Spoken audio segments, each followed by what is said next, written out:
ప్రేమ వివాహం చేసుకోవచ్చా? ఇప్పుడు చేసుకోవచ్చు అని అంటే కొంతమందికి ఇబ్బంది.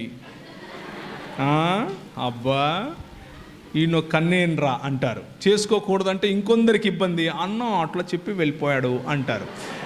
ఏం చేయాలి ఇప్పుడు? నేను ఏం చేస్తానంటే నేనేం చేశానో చెప్తాను. అయిపోయిందా? ఏమంటారు? నేనేం చేశానో చెప్తే అయిపోతుందా? నేను 2000 సంవత్సరం నుండి 2011 సంవత్సరం వరకు మధ్యప్రదేశ్లో ఇందోర్ అనే పట్టణంలో మిషనరీగా ఉన్నాను. మిషనరీగా ఉండి పరిచర్య చేశాను. పరిచర్య చేసే సమయంలో నేను మా పాస్టర్ గారితో కలిసి పనిచేశాను. మా పాస్టర్ గారు చాలా భక్తిపరుడు, చాలా దేవుని రాజ్యం కోసం చాలా కష్టపడతాడు. నేను ఆయనతో కలిసి పనిచేస్తూ ఉంటే వాళ్ళ అమ్మాయి నన్ను పెళ్లి చేసుకో అని నన్ను అడిగింది. నేను మా పాస్టర్ గారికి చెప్పాను.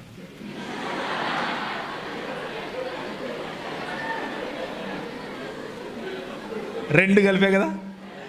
కలిపానా లేదా? చూసారా? అందుకే ట్రిక్కీ క్వశ్చన్లు మీకే కాదమ్మా, మాకు తెలుసు. నేను మా పాస్టర్ గారికి చెప్పాను, అయ్యా మరి ఆమె నన్ను పెళ్లి చేసుకోమని అడుగుతా ఉంది, మీరు ఓకే అంటే సమయం తీసుకుని మా ఇద్దరికి కౌన్సిలింగ్ ఇవ్వండి, మేము పెళ్లి చేసుకుంటాం. లేకపోతే రేపటి నుంచి మళ్ళా దాన్ని ఏమంటారు, ఎవరికి వారే యమునా తీరే అని చెప్పాను. చెబితే ఆయన 2 రోజులు టైం తీసుకుని ప్రార్థన చేసి మా అమ్మతో మాట్లాడి, మా అమ్మ ఆయన ఒక మాట అనుకుని, సరే నో ప్రాబ్లం, ఆ అమ్మ ఇది చదువు అయిపోయి ఆ తర్వాత చేసుకుందులే అన్నారు.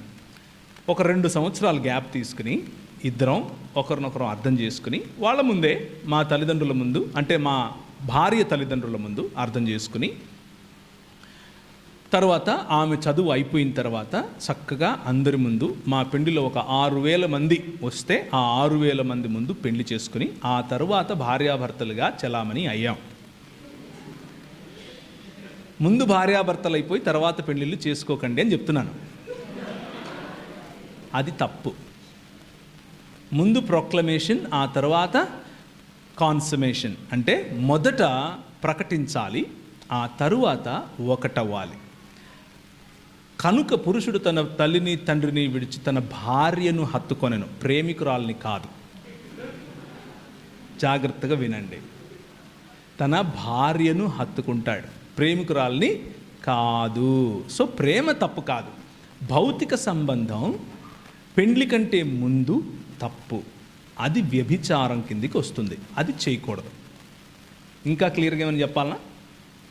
I hope I made it very clear. So ప్రేమ తప్పు కాదు, ప్రేమించటం తప్పు కాదు. కానీ సాంస్కృతికంగా మీకున్నటువంటి అడ్డుగోడలను ఎదిరించి నా ఇష్టం, నువ్వెవరు అనేటటువంటి చేయకండి.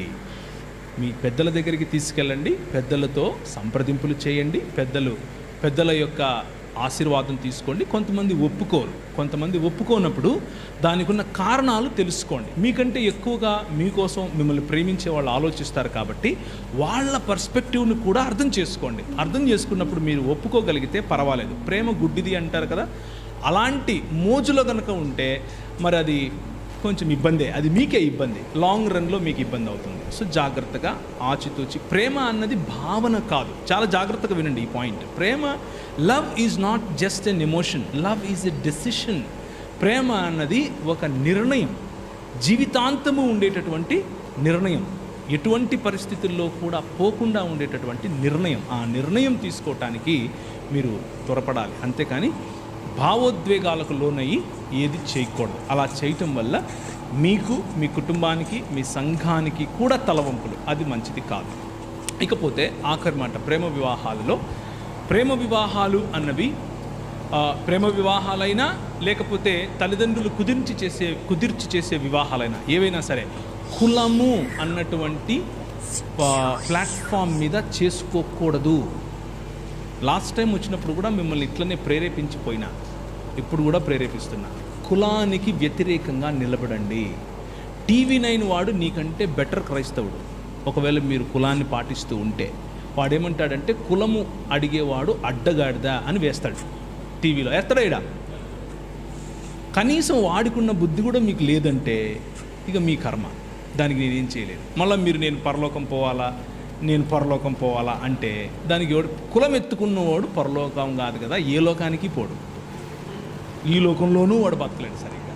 ఎందుకంటే ఆ కులం పూసుకున్నాడు, ఆ కంపు వాడికి వస్తూ ఉంటుంది, అయినా వాడు దాన్ని సొగసు అనుకుంటాడు.